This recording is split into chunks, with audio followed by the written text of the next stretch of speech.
Hello students, नमस्कार। आज हम लोग कक्षा 10 की प्रश्नावली 4.3 का क्वेश्चन नंबर 1 सोल्व करेंगे। क्वेश्चन नंबर 1 है हम लोग का, यदि निम्नलिखित द्विघात समीकरणों के मूलों का अस्तित्व हो तो इन्हें पूर्ण वर्ग बनाने की विधि द्वारा ज्ञात कीजिए। बोल रहा है कि अगर मूलों का अस्तित्व हो तब इसे पूर्ण वर्ग की विधि द्वारा हल करना है। ठीक है, तो देखिए स्टूडेंट्स, इस क्वेश्चन को सोल्व करने से पहले हमको कुछ बातों को ध्यान रखना पड़ेगा। तो चलिए देखते हैं। देखिए, जो द्विघात समीकरण जो हम लोग का होता है उसका व्यापक रूप होता है ax² plus bx plus c बराबर 0। मतलब कि इस रूप में हम लोग का द्विघात समीकरण होता है। यही हमारा स्टैंडर्ड फॉर्म है। मतलब ये क्या है? ये व्यापक रूप है। व्यापक रूप ये क्या है? द्विघात समीकरण का व्यापक रूप होता है। ठीक है, अब देखिए हम लोग को क्या बोला है क्वेश्चन में, अगर मूलों का अस्तित्व हो तब, तो सबसे पहले हमको यह देखना है कि मूल का अस्तित्व है या नहीं। ठीक है, तो देखिए मूलों का अस्तित्व कब होता है? मूलों का अस्तित्व होगा, मूलों का अस्तित्व होगा। मूलों का अस्तित्व कब होता है? जब d बड़ा है या बराबर है 0 के। अब d क्या होता है? जो d होता है उसको बोलते हैं विव्यक्तिकर। इसको क्या बोलते हैं? विव्यक्तिकर। कभी कभी एक नंबर के क्वेश्चन में पूछ देता है कि d क्या है, तो d क्या है? विव्यक्तिकर। इसको किससे नोट करते हैं? d से। तो d क्या है? बड़ा है और बराबर होना चाहिए 0 के। और d को क्या बोलते हैं? b² minus 4ac। b² minus 4ac बड़ा है बराबर है 0 के। यानी d बराबर क्या होता है? b² minus 4ac। यानी व्यक्तिगत क्या है आपका? b² minus 4ac। यानी b² माइनस 4ac का मान अगर 0 से बड़ा हो या बराबर हो तो हमारा मूल जो है क्या होगा? अस्तित्व होगा। मतलब मूलों का अस्तित्व होगा। ठीक है, अब सबसे पहला हमारा काम यह है कि हमको जो है b² माइनस 4ac का मान निकाल के हमको चेक करना है कि मूल का अस्तित्व है या नहीं। ठीक है, तो b² माइनस 4ac निकालने के लिए सबसे पहले आपको क्या करना पड़ेगा? a b और c का मान ज्ञात करना पड़ेगा। ठीक है, तो चलिए हम लोग a b और c का मान ज्ञात करते हैं। देखिए कंपेयर करते हैं।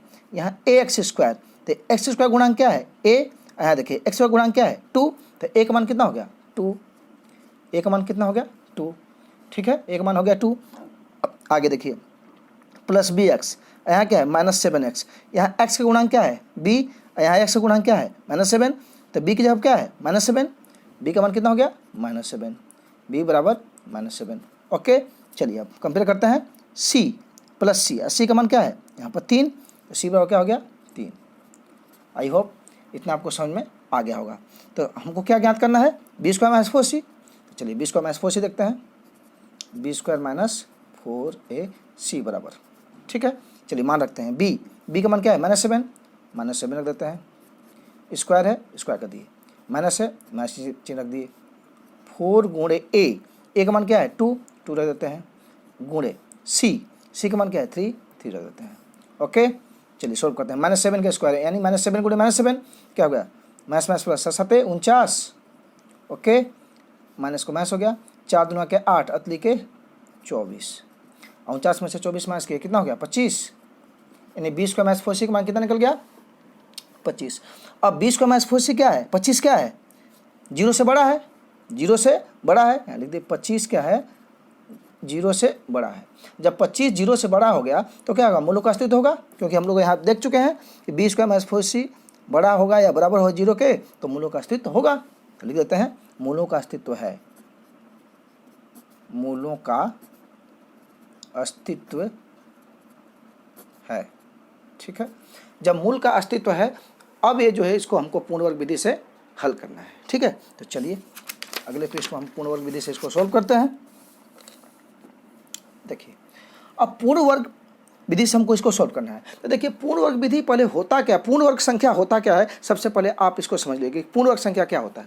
तो देखिए जो पूर्ण वर्ग संख्या होता है ना, वो होता है हम लोग का 1 4 9 16। पूर्ण वर्ग कहने का मतलब यह हो गया कि जिसका वर्गमूल निकल जाए। जिसका वर्गमूल, देखिए 1 को क्या दे सकते हैं? 1 स्क्वायर। ये क्या हुआ? 4 को 2 स्क्वायर। 9 का दे सकते हैं 3 का स्क्वायर। 16 का क्या दे सकते हैं? 4 का स्क्वायर। ठीक है, ये सब क्या है? 1 4 9 16 क्या है? पूर्ण वर्ग संख्या है, मतलब कि जिसका वर्गमूल निकाला जा सके। ठीक है, 1 का वर्गमूल 1 हो गया, 4 का वर्गमूल 2 हो गया, 9 का वर्गमूल 3 हो गया, 16 का वर्गमूल 4 हो गया। ये हमारा क्या है? पूर्ण वर्ग संख्या है। अब देखिए, अब इसको हमको पूर्ण वर्ग विधि से हल करना है। तो पूर्ण वर्ग विधि से हल करने के लिए सबसे पहले हमको यह देखना पड़ेगा कि एक्स स्क्वायर का गुणांक यानी जो द्विघात समीकरण है, जो एक्स स्क्वायर का गुणांक क्या है 2। तो जो एक्स स्क्वायर का जो गुणांक 2 है वो हमारा पूर्ण वर्ग संख्या है या नहीं। ठीक है, तो देखिए एक्स का गुणांक जो 2 है, क्या 2 पूर्ण वर्ग संख्या है? नहीं है। तो जब हमको बोल रहा है क्वेश्चन में पूर्ण वर्ग विधि द्वारा हल करना है, तो जब ये पूर्ण वर्ग संख्या नहीं है तो हमको क्या करना पड़ेगा, ये 2 को हमको हटाना पड़ेगा। ठीक है, मतलब कि यहाँ हमको पूर्ण वर्ग संख्या लाना होगा। यहाँ हमको एक्स स्क्वायर का जो गुणांक है वहाँ हमको पूर्ण वर्ग संख्या लाना होगा। ये तो 2 तो पूर्ण वर्ग संख्या है नहीं। अगर यहाँ 1 हो जाता या 4 हो जाता या 9 हो जाता तो पूर्ण वर्ग संख्या थी, लेकिन 2 यहाँ पूर्ण वर्ग संख्या नहीं है, तो 2 को क्या करना होगा, हमको हटाना होगा। तो देखिए 2 हटेगा कैसे, अगर 2 से अगर लेफ्ट हैंड साइड और राइट हैंड साइड दोनों तरफ अगर हम 2 से डिवाइड कर देंगे तो मान में कोई अंतर पड़ेगा नहीं, और 2 जो है भाग करने पर 2 से 2 कैंसिल हो जाएगा, यानी 2 हट जाएगा। ठीक है, तो चलिए हम क्या करते हैं, दोनों तरफ 2 से भाग कर देते हैं। क्यों? 2 को हटाने के लिए, क्योंकि हमको पूर्ण वर्ग संख्या चाहिए। चलिए दोनों तरफ 2 से भाग देने पर मान में कोई अंतर नहीं पड़ेगा। चलिए 2x स्क्वायर को 2 से भाग करते हैं, 2x स्क्वायर बटे में 2, माइनस का चिन्ह है, माइनस चिन्ह हो गया, 7x बटे में 2, यहाँ प्लस के चिन्ह है, प्लस हो गया, 3 बटे में 2 बराबर 0 बटे में 2। ओके, देखिए 2 से 2 कैंसिल, क्या बचा, एक्स स्क्वायर, यहाँ माइनस है, माइनस हो गया, 7x बटे में 2, यहाँ प्लस क्या हो गया, 3 बटे में 2 बराबर 2 में 0 से भाग किया, क्या हो गया, 0 हो गया। इतना आप लोग को समझ में आ गया होगा। अब देखिए अब क्या करना है हमको, ध्यान से वीडियो देखिएगा। मैं आशा करता हूँ कि आपको 100% ये क्वेश्चन समझ में आ जाएगा। ठीक है, अब देखिए, अब यहाँ a का मान क्या है, a का मान क्या है, x। और जो ये देखिए 7/2x जो है ना, जो बीच वाला जो ये पद होता है ना 7/x/2, ये 2ab का पद होता है। क्या होता है, 2ab का पद। ये जो हमारा पद है ये 2ab का पद होता है। ठीक है, ये पद हमारा हो गया, लिख देते हैं 2ab। आप लिखिएगा मत, मैं समझाने के लिए लिख रहा हूँ। ये किसका पद होता है, 2ab का। ठीक है, अब हमको किसका मान ज्ञात करना है, b का। देखिए यहाँ पर देखिए एक्स स्क्वायर, तो यहाँ a का मान कितना है, a का मान a बराबर x। ठीक है, और देखिए 7x बाई जो 2 है, 7x बटे में 2, ये किसका मान है, 2ab का, यानी 2ab का मान कितना हो गया, 7x बटे में 2। 2ab का मान कितना हो गया, 7x बटे में 2। ठीक है, अब हमको किसका मान निकालना है, b का, क्योंकि b का मान हमको पता नहीं है, b का मान हमको फाइंड करना है। ओके, तो सबसे पहले क्या करेंगे हम लोग कि हम लोग b का मान फाइंड करेंगे। तो देखिए यहाँ मान रख देते हैं 2 गुणे a का मान क्या है, x, तो एक जगह x रख देते हैं, अगुणे देखिए b का मान हमको पता नहीं है तो b को b ही छोड़ दिए, बराबर 7x बटे में 2। ओके, चलिए आगे सॉल्व करते हैं।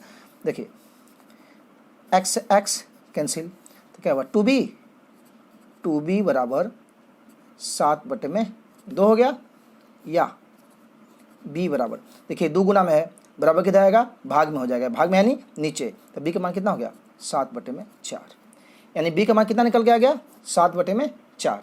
ओके, चलिए अब इसको सॉल्व करते हैं। b का मान हम निकाल चुके हैं, कितना, 7 बटे में 4। अब देखिए ये तो मैं आपको समझाने के लिए किया था, इसको हटा देते हैं, क्रॉस कर देते हैं। अब देखिए एक्स स्क्वायर को एक्स स्क्वायर छोड़ देते हैं। ओके, यहाँ माइनस है, माइनस कर देते हैं, 7x/2, 7x बटे में 2। ठीक है, अब देखिए a स्क्वायर माइनस 2ab, और हमको क्या चाहिए, प्लस b स्क्वायर। ठीक है, अब b का मान कितना आया है, 7/4। हम लोग क्या करते हैं, यहाँ 7/4 का स्क्वायर कर देते हैं, a square minus 2b plus b square. लेकिन जैसे ही हम 7/4 का स्क्वायर किए, यहाँ क्या हो गया, वैल्यू चेंज हो गया, मान में डिफरेंस हो गया। तो हम लोग क्या करते हैं, एक बार 7/4 का स्क्वायर को जोड़ देते हैं और एक बार 7/4 स्क्वायर को घटा देते हैं, तो मान में कोई अंतर नहीं पड़ा। कि देखिए हम लोग क्या किए, 7/4 का स्क्वायर को जोड़े और फिर घटा दिए, तो क्या हो, दोनों कैंसिल होकर 0 हो गया, मान में कोई अंतर पड़ा नहीं। क्यों जोड़े, क्योंकि हमको b स्क्वायर हमको चाहिए था।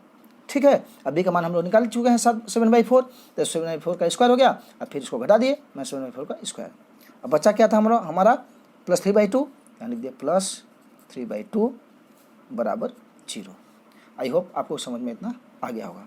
ठीक है, चलिए अब देखिए a का मान क्या है, x, b का मान क्या है 7/4। ठीक है। तो a square minus 2ab plus b square हो गया कि नहीं हो गया? हो गया। ए स्क्वायर देखिए 2ab अगर कीजिएगा आप, देखिए यहाँ रफ कर लीजिएगा, अगर 2ab आप कीजिएगा ना तो -7/x है। देखिए 2 गुणे ए का मान कितना है? x, रख के दिखा देता हूँ आपको। अगुणे बी का मान कितना है? 7/4 देखिए 2 दूना के 4, 2 दूना के 4 कितना हो गया? 7x/2 आ गया कि नहीं आ गया? आ गया ना, ठीक है। तो अब हम लोग क्या करते हैं, इसको बैठा देते हैं a माइनस बी के होल स्क्वायर पर, ठीक है। ए की जगह क्या है? x, हो गया, माइनस बी की जगह क्या है? 7/4, इसका क्या हो गया? होल स्क्वायर, ठीक है। इसके जगह पर लिख दिए a माइनस बी का होल स्क्वायर, बचा क्या? माइनस 7/4 का स्क्वायर, यानी क्या हुआ? 7/4 गुणे 7/4, तो 7×7 49, अच्छा चौके 16, ओके, प्लस 3/2 बराबर 0, ओके। या x माइनस 7/4 का होल स्क्वायर बराबर, देखिए माइनस है, बराबर किधर जाएगा तो प्लस में हो जाएगा, क्या हो गया? 49/16, देखिए प्लस है, उधर जाएगा तो माइनस हो जाएगा, -3/2, ओके। चलिए अब इसको हल करते हैं। x माइनस 7/4 का होल स्क्वायर बराबर 16 दूका एलसीएम कितना हो गया? 16 में 16 से भाग किए एक बार में, एक में 49 गुना क्या हो गया? 49, माइनस चिन्ह है, माइनस चिन्ह दे दिए, 2 8 16, 8 बार में अर्थ लिखे 24, 49 में से 24 का कितना हुआ? 25, 25/16 किसका मान आ गया? x माइनस 7/4 का होल स्क्वायर का, ठीक है। या x माइनस 7/4 बराबर क्या हो जाएगा? देखिए स्क्वायर है, इधर जाएगा तो इसको रूट में कर देगा, तो क्या हो जाएगा? √25/16, ओके। या x माइनस 7/4 बराबर क्या हो जाएगा? 25 का वर्गमूल 5, 16 का वर्गमूल 4, ये क्या हो गया? प्लस माइनस हो गया, क्योंकि ये प्लस माइनस दोनों में आएगा जब रूट से हटाते हैं तो, ओके। या x बराबर देखिए -7/4 है, बराबर को उधर जाएगा प्लस हो जाएगा, पहले हम लोग प्लस लेंगे फिर माइनस लेंगे, ठीक है। पहले प्लस लेते हैं, प्लस 5/4 तो 5/4, ये माइनस है उधर गया तो प्लस हो गया, प्लस कितना हो गया? 7/4, ठीक है। चलिए इसको सोल्व करते हैं। 4 4 का लसा क्या हो गया? 4 ही हो गया, 5 + 7, 7 5 12/4, 4 3 12, x मान कितना आ गया? 3, x बराबर कितना आ गया? 3, ओके।